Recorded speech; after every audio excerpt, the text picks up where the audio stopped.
Assalamualaikum warahmatullahi wabarakatuh. Perkenalkan, nama saya Willy Mauri, NIM 105190120 dari kelas Ilmu Pemerintahan 6D. Di sini saya akan memaparkan mengenai anggaran pendapatan belanja negara atau APBN, mata kuliah Tata Kelola Keuangan Pemerintahan. Baiklah, lanjut yang pertama, yaitu pengertian APBN.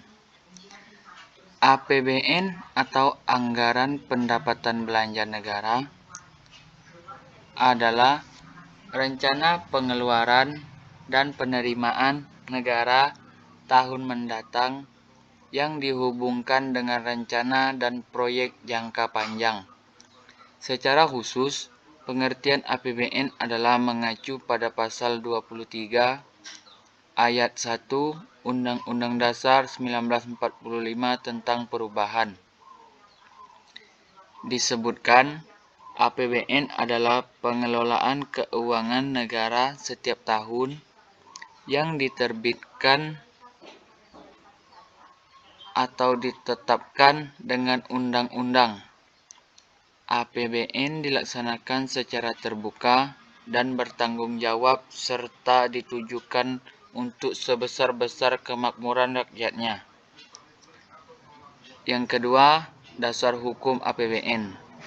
Dasar hukum APBN termuat dalam bab 8 Undang-Undang Dasar 1945, Amandemen keempat, pasal 23 yang mengatur tentang APBN atau Anggaran Pendapatan dan Belanja Negara.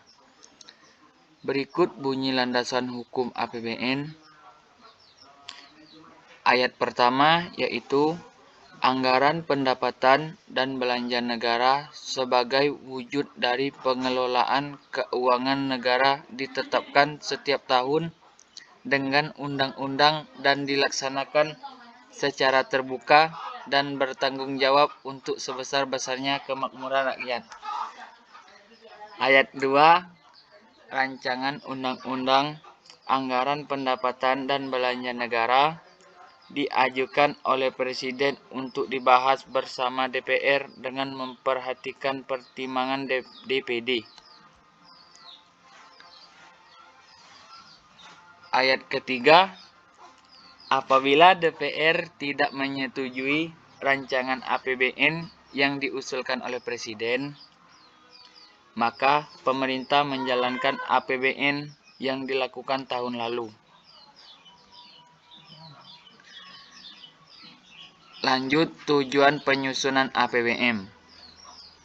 Tujuan penyusunan APBN adalah untuk menyesuaikan dengan asumsi dasar makro.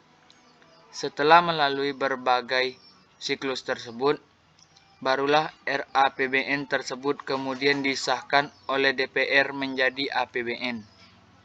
Selain itu, tujuan penyusunan APBN adalah sebagai pedoman pendapatan dan pembelanjaan negara dalam melaksanakan tugas kenegaraan untuk meningkatkan produksi dan kesempatan kerja.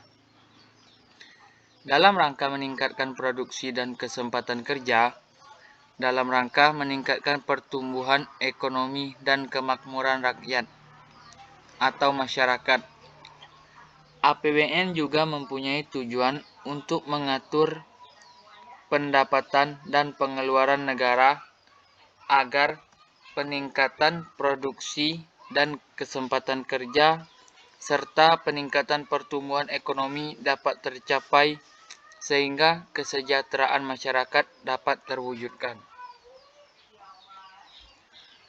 Lanjut, fungsi APBN.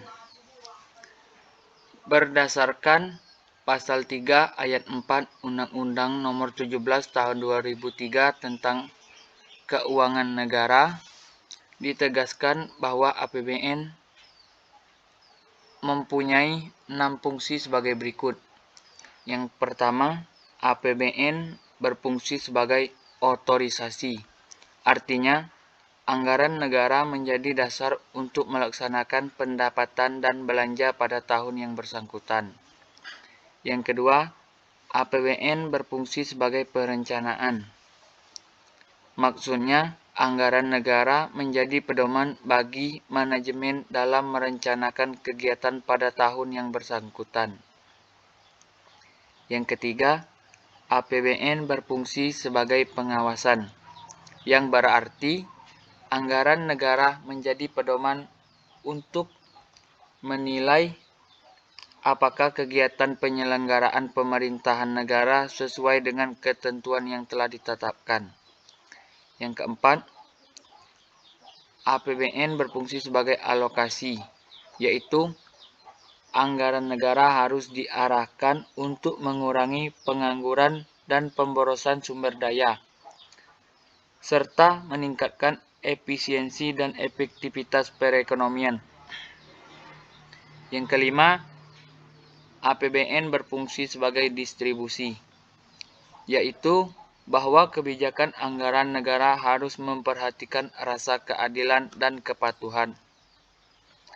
Yang keenam, APBN berfungsi sebagai stabilisasi, yakni anggaran pemerintah menjadi alat untuk memelihara dan mengupayakan keseimbangan fundamental perekonomian.